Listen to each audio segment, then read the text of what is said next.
शिक्षा मिली है, अगर हम उसका नियम से, श्रद्धा से और विश्वास से नाम जपते हैं तो हमारा बेड़ा पार हो जाता है, हमारा कल्याण हो जाता है। एक बार की बात है कि नारद ऋषि पृथ्वी लोक पर भ्रमण करने के लिए निकले। जब वो जा रहे थे तो वो उस रास्ते से जा रहे थे जहां आगे जाकर बहुत भयानक आगे जाके जंगल था।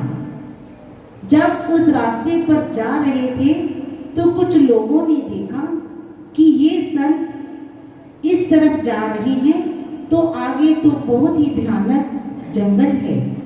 उन्होंने नारद जी को कहा कि आप इधर से मत जाइए, क्योंकि आगे जाके ये जंगल बहुत भयानक है और चोर डाकू भी रहते हैं।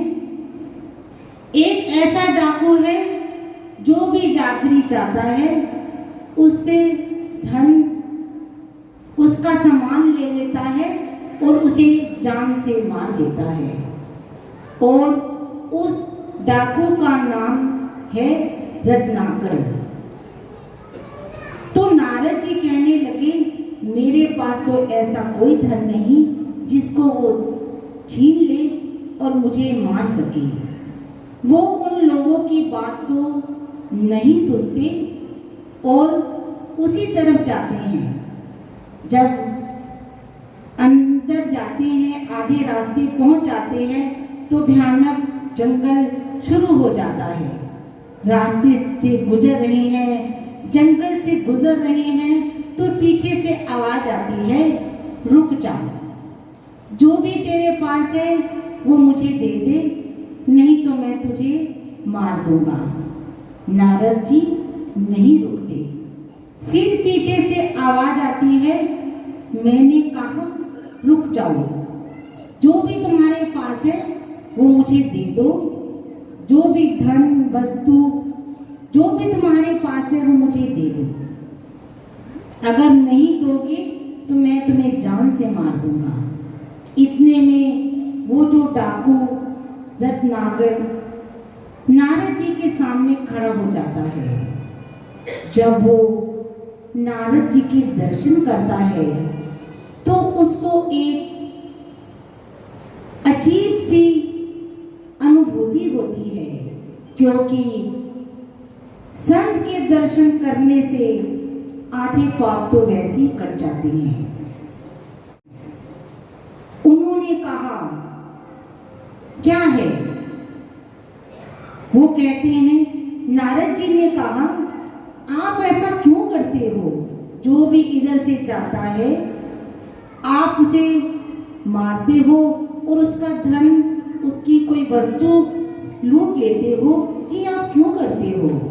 तो जो डाकू था वो कहने लगा, मैं अपने परिवार का पालन पोषण करता हूँ, इससे मेरे परिवार का पालन पोषण होता है। तो नारद जी कहने लगे, ये आप पाप कर रहे हो और ये पाप का वो जो फल है ये तुम्हें ही भोगना पड़ेगा। जिसके लिए तुम कर रहे हो अपने परिवार के लिए, वो आपके साथ नहीं, इस पाप के भागीदार नहीं बनेंगे। कहते हैं, क्यों नहीं बनेंगे? मैं उनके लिए करता हूँ तो वो भी मेरा साथ देंगे। तो नारद जी कहते हैं, जाकर पूछ लो, अगर वो तुम्हारा साथ देते हैं तो ठीक है। कहते हैं, नहीं, आप बहुत चतुर हो, मैं जाऊंगा तो आप भाग जाओगे। नारद जी कहते, नहीं, अगर आपको विश्वास नहीं है तो आप मुझे इस पेड़ के साथ बांध दो, जब तक आप नहीं आओगे मैं यहाँ से नहीं जाऊंगा। तो वो डाकू जो रत्नाकर जिसका नाम था, उस डाकू ने नारद जी के हाथ पांव बांध दिए अच्छी तरह से कि कहीं ये मेरे पीछे से भाग ना जाए, और घर जाकर अपनी पत्नी से यही प्रश्न कहने लगे कि मैं जो पाप कर्म करता हूँ, जो कमा कर लाता हूँ, लूट कर लाता हूँ, उस पाप की भागीदार तुम भी बनोगी? तो पत्नी कहती, मैं क्यों बनूं? आपका फर्ज बनता है हमारा पालन पोषण करना। आप जिस तरीके से भी धन को लेकर आओ, चाहे वो लूट कर लाओ, चाहे वो किसी को मार कर लाओ, वो पाप का फल तो आपको ही भोगना पड़ेगा, मैं नहीं भोगूंगी। जब ये बात सुनी तो मन बहुत निराश हुआ। यही प्रश्न उन्होंने अपने माता पिता से कहा, उन्होंने भी यही जवाब दिया। तो प्रेमियों ने यही प्रश्न उन्होंने अपने बच्चों से भी किया, तो बच्चों ने भी यही कहा कि हम इसके कोई भागीदार नहीं हैं, जो भी करोगे उसका फल आपको ही मिलेगा। मायूस होकर वो वापिस नारद जी के पास आते हैं और सारी वार्ता सुनाते हैं। तो नारद जी ने कहा, मैंने पहले ही कहा था कि ये पाप कर्म तुम्हारे साथ और कोई नहीं भोगेगा, सिर्फ ये तुम्हें ही भोगना पड़ेगा। ये सुनकर डाकू की आंखें खुल गई और नारद जी के चरणों में गिर पड़ा और कहने लगा कि मुझे सत मार्ग दिखाइए। तो नारद जी ने कहा कि मैं तुम्हें नाम देता हूँ, तुम उस नाम का अभ्यास करना, देखना तुम्हारा कल्याण हो जाएगा। तो नारद जी ने उन्हें राम राम कहकर ये नाम दिया। वो डाकू कहने लगा, मैंने तो इतने पाप किए हैं, मैं राम नाम कैसे जप सकता हूँ? तो कहते हैं, कोई बात नहीं, आप इसे उल्टा जप लो, मरा मरा कहने लग जाओ, मरा मरा जपने लग जाओ। तो प्रेमियों, उस डाकू ने मरा मरा जपा, बड़ी श्रद्धा से, विश्वास से, प्रेम से कि ये नाम जपूंगा तो मेरा कल्याण हो जाएगा। तो बाद में यही डाकू महर्षि वाल्मीकि के नाम से प्रसिद्ध हुए। प्रेमियों, नाम में बहुत ताकत है।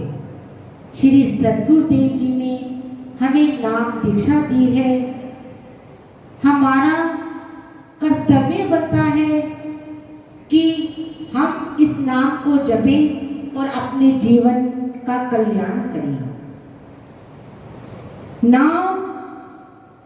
नाम कहने में तो देखो 2.5 अक्षर का है, ये छोटा सा नाम है। जब इसको हम दिल से, विश्वास से और श्रद्धा से जपते हैं तो ये बड़े बड़े काम कर देता है। ये वो काम कर देता है जिसकी हमें चारों तरफ से निराशा मिलती है। जब हम ये नाम जपते हैं तो आशा की किरण हमें दिखाई देती है। एक सत्य बात है जो अपने गुरु दरबार की ही है, जो इस आश्रम से वो बच्ची जुड़ी हुई है। प्रेमियों, उस बच्चे की शादी हुई, कुछ साल 2 साल तक बीत गए, घर में कोई औलाद नहीं हुई और वैसे भी कोई ना कोई परेशानी चलती रही। कभी कोई ऑपरेशन, कभी गॉड ब्लैडर का ऑपरेशन, तो कभी कुछ। डॉक्टरों को दिखाया तो कहने लगे कि आपके अंदर कोई प्रॉब्लम है जिसके लिए हमें आपके पेट का ऑपरेशन करना पड़ेगा। वो बहुत डर गई कि आगे ही मेरा ऑपरेशन हुआ है, छोटी सी उम्र है और डर भी लगता है। तो उसने क्या किया, श्री गुरु महाराज जी का नामदान तो उसने लिया हुआ है और उसको अपने गुरु पे विश्वास भी बहुत है। तो उसने क्या किया, सुबह अमृत वेला उठना शुरू कर दिया। 4 से लेकर 4:30 बजे तक वो दिल से, विश्वास से और श्रद्धा से उसने नाम जप, भजन सिमरन करना शुरू कर दिया। तो प्रेमियों, 25 दिन ही हुए थे जब वो डॉक्टर के पास गई। तो डॉक्टर ने कहा, तुम्हारी पेट में जो भी प्रॉब्लम थी वो नहीं है, बल्कि तुम्हारी खुशखबरी है, तुम माँ बनने वाली हो। प्रेमियों, नाम में इतनी ताकत है, इसलिए हम अपने गुरु से जुड़े हैं, जो गुरु ने हमें नाम दीक्षा दी है। जब हम नाम जपेंगे तो हमारे भी सारे कार्य गुरु महाराज जी करेंगे। इसलिए प्रेमियों, गुरु दरबार में एक तो अपना नियम बनाओ कि हम आते रहें, और दूसरा जो भजन सिमरन है उसको जरूर करो। भजन सिमरन करोगे तो अपना ही कल्याण है, अपना ही बेड़ा पार होगा, अपना ही जीवन सफल होगा। इसलिए प्रेमियों, गुरु दरबार में आकर गुरु से जो मांगो वो मिलेगा। देते भी हैं, मन में एक विश्वास, श्रद्धा और लगन हो, और पक्का विश्वास हो कि मेरा गुरु बहुत ताकतवर है, इसके जैसा ना कोई था, ना कोई है और ना कोई होगा। बोलो जयकारा, बोल मेरे श्री गुरु महाराज की, बोलो श्री परमहंस दयाल महाराज की, बोलो श्री नंदी निवासी भगवान की, बोलो श्री स्वामी जी महाराज की, बोलो श्री जुगल